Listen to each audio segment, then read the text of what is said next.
चलिए बुलेटिन की शुरुआत बड़ी खबर के साथ, और इस वक्त की बड़ी खबर आपको बता दें, ग्रेटर नोएडा से बड़ी खबर सामने आ रही है।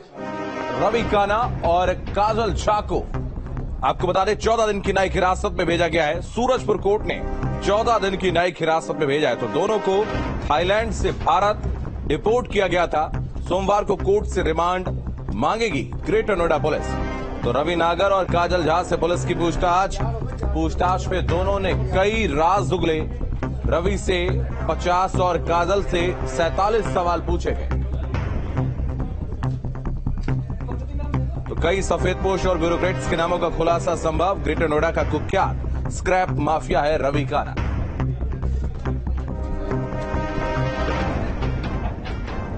अमित चौधरी अधिक जानकारी के लिए इस वक्त हमारे साथ जुड़ रहे हैं। अमित, क्या यह पूरा मामला है? देखिए, रवि काना की अगर बात की जाए तो 31 दिसंबर को वो काजल झा और अपनी पत्नी मधु के साथ में देश छोड़कर चला गया था और लगातार पुलिस उसकी तलाश कर रही है। उसके गैंग के जिन 16 लोगों के खिलाफ गैंगस्टर की कार्रवाई की गई थी, उनमें से 14 लोगों को गिरफ्तार किया गया। रवि काना के साथ 5 लोगों के खिलाफ थाना सेक्टर 39 में एक गैंगरेप की FIR दर्ज की गई थी। उनमें से भी 4 लोगों को पुलिस ने गिरफ्तार किया। लेकिन रवि काना की पत्नी जब थाईलैंड से वापस आ रही थी, उस वक्त कुछ दिन पहले उसको एयरपोर्ट से नोएडा पुलिस ने गिरफ्तार किया था। और मधु जो उसकी पत्नी थी, उसी से पूछताछ में इस बात की पुलिस को जानकारी मिली कि ये थाईलैंड में छुपा हुआ है। अपनी गर्लफ्रेंड कहे जाने वाली काजल झा के साथ में लगातार पुलिस ने फिर थाईलैंड पुलिस के साथ संपर्क किया, इंटरपोल से संपर्क किया, लुकआउट नोटिस जारी किए। और उसके बाद जानकारी ये भी रवि काना से पूछताछ में निकल कर आई है कि उसका जो वीजा था वो एक्सपायर हो गया था। अब एक तरफ लुकआउट नोटिस जारी था तो दूसरी तरफ वो अपना वीजा को रिन्यू कराने के लिए एम्बेसी नहीं जा सकता था। उसी दौरान पुलिस से हुई बातचीत के बाद थाईलैंड पुलिस ने रवि काना और काजल झा को 2 दिन पहले हिरासत में लिया था और उसके बाद रात में उसको डिपोर्ट करके दिल्ली IGI एयरपोर्ट पर थाईलैंड पुलिस लेकर पहुंची थी और यहां से ग्रेटर नोएडा पुलिस ने इन दोनों को अपनी हिरासत में लिया। रात भर दोनों लोगों से पूछताछ की गई। जिस तरीके के आरोप गैंगस्टर की FIR में दर्ज हैं, जिस तरीके के आरोप गैंगरेप में दर्ज हैं, उन तमाम आरोपों को लेकर लंबी पूछताछ की गई। तकरीबन 50 सवाल जो हैं वो रवि काना से किए गए थे और 47 सवाल काजल झा से किए गए थे। उन तमाम सवालों में जो सूत्रों के हवाले से जानकारी मिली है, पुलिस को कई अहम ऐसी जानकारी मिली है जो आने वाले दिनों में इस केस की दिशा बदल सकती है। यानी कई बड़े ब्यूरोक्रेट्स और कई बड़े नेताओं की सरपरस्ती में पिछले 1 दशक से रवि काना स्क्रैप के काले कारोबार को चला रहा था और कुछ ट्रिकों से जो सरिया है उसको लूटना और चोरी करने के काम को भी किया जा रहा था। जिन कंपनियों से ये टेंडर लिया जाता था, उन कंपनियों पर अपना रसूख दिखाकर इस टेंडर को कम दाम में लिया जाता था। और काजल झा की भूमिका की बात की जाए तो उसकी भी भूमिका इस पूरे केस में निकल कर आई है। काजल झा अकाउंट का काम देखा करती थी। 8 साल पहले नौकरी के लिए रवि काना से मिली और उसके बाद उसकी करीबी बन गई। जितना पैसा किसको देना है या कंपनियों में टेंडर किस रेट पर लेना है,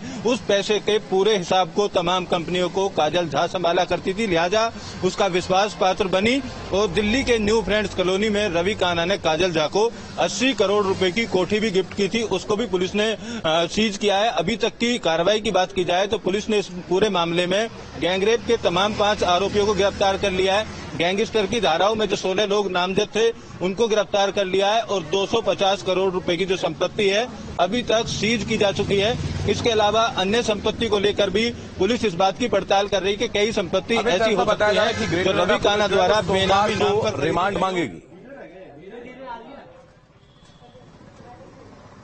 बिल्कुल, रिमांड को लेकर आज क्योंकि शनिवार था, कोर्ट की छुट्टी थी, तो स्पेशल मजिस्ट्रेट के सामने रवि काना और काजल झा को पेश किया गया था। रवि काना पक्ष के वकील भी वहां पर थे और पुलिस की भी दलील थी। तकरीबन 2 से ढाई घंटे का वक्त कोर्ट के अंदर लगा, तमाम सुनवाई हुई और क्योंकि स्पेशल मजिस्ट्रेट आज थे तो उस पर रिमांड को लेकर सुनवाई नहीं हो पाई।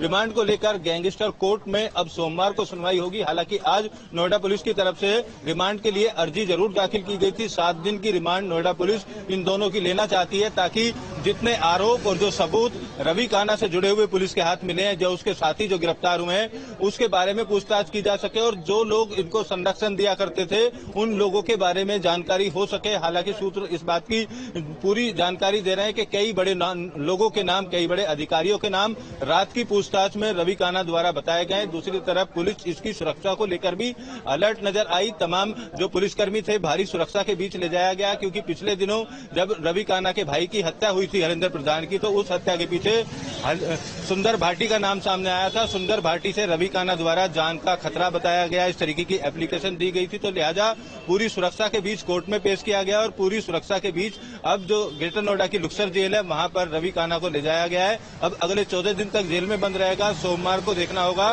कि कोर्ट रिमांड पर लेकर किस तरीके की सुनवाई करता है। 7 दिन की रिमांड पुलिस के द्वारा मांगी जाएगी, तो कोर्ट के द्वारा कितनी रिमांड पुलिस को दी जाती है और रिमांड में किस तरीके के राज रवि काना उगलता है, ये देखने वाली बात होगी। ठीक है, बहुत धन्यवाद अमित आपका हमारे साथ